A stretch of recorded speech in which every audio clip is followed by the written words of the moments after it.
সরকারের এখনো এই যে চাঁদাবাজি বিএনপির এই কথাগুলো এখনো শোনা যাচ্ছে, বিভিন্ন মন্ত্রীর ব্যাপারে সমালোচনা আসছে, এবং আপনি নিশ্চয়ই রেল এবং সেতু মন্ত্রীর ব্যাপারে আপনি বলবেন যে উনি না ওনারা না না না না না, আমি ওনাদের কথা প্রশ্ন উত্তর দিয়ে দিই। তারপর দেখেন, উনি একজন আইনজীবী মানুষ। উনি বললো যে হা ভোট,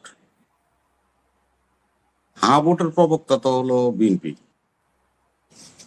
এই দেখেন, এটা বিএনপির 31 দফা।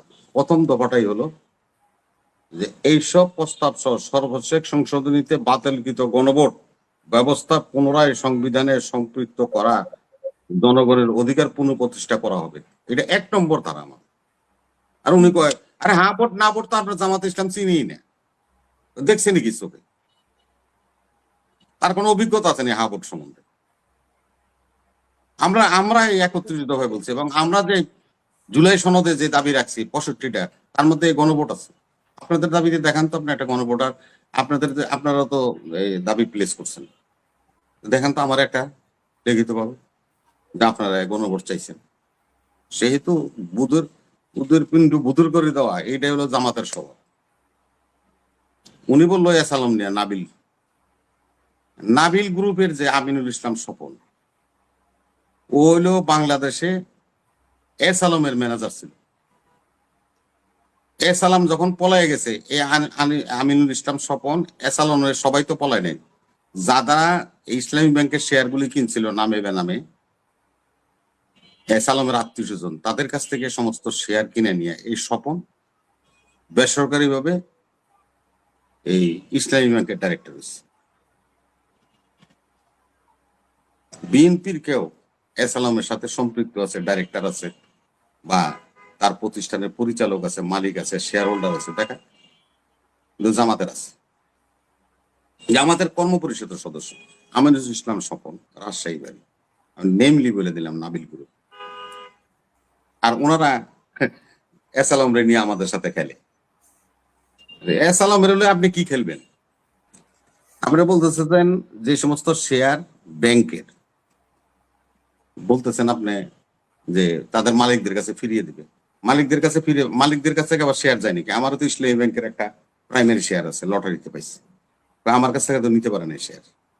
আপনি যদি আপনার শেয়ার বিক্রি করেন আরেকজনের কাছে, তাহলে তো তখন তার শেয়ার হয়ে যাবে। সেই শেয়ার আমি আপনার আইনে দিয়ে ব্যাংক ফেরত দিব। এই জন্য বিএনপি ভালো না, বিএনপি খারাপ, এটা আপনার পলিসি। আপনার কাছে একটা ব্যাংকের শেয়ার আছে, আপনি দিবেন না, বেচবেন না, আমি জোর করে নিয়ে যাবো, এটা কি পলিসি? এসালামের কাছে শেয়ার বেচছেন কেন? কবেন বিজিএ ফারি দিয়ে ধরাই নিয়ে আমার বেচছে। তা আমারও তো ইসলামী ব্যাংকের শেয়ার আছে, আমারও তো নিয়ে দূরে লিখে দেয়নি। যার যার খাদ্য জানি সে করছে জানবাস। এখন এসে নতুন করে একটা সুর করতেছে যে যার যার ব্যাংকের যার যার শেয়ার ছিল তাদেরকে ফেরত দেন। আরে ভাই, আপনার শেয়ার আপনি বিক্রি করেছেন, ট্রান্সফার হয়ে গেছে তো।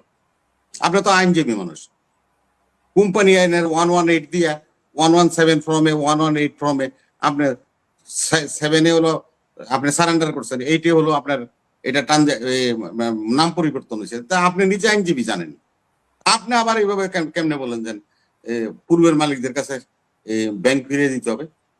পূর্বের মালিকটা যদি বিক্রি করে যায়, বিনা পয়সায় করে ব্যাংক ফেরত দিব? কি কন না কন আপনি? আর ফেরদৌস ভাই, আসলে আপনি কোনো দল করেন না, কিন্তু কথাবার্তা একটু ভিন্নভাবে বলেন, এই জন্য আমার একটু আপনারা বলতে হয়। আপনি একটা জায়গায় বলছেন ও চুরি করে হোক আর যেভাবে হোক ক্ষমতায় তো বিএনপি আইছে।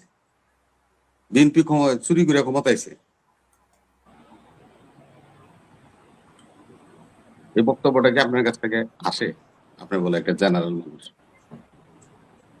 বিএনপি তো ব্রিগেডিয়ার আজমিরে লেফটেন্যান্ট জেনারেল বানাই দিচ্ছে, এবং লেফটেন্যান্ট জেনারেল বানাইয়া বিএনপি তারে তার সুবিধা সহ দিছে। আপনার কাছে বিএনপি জুত লাগে না? বিএনপি একদম খারাপ দল, চুরি করে ভোট করছে।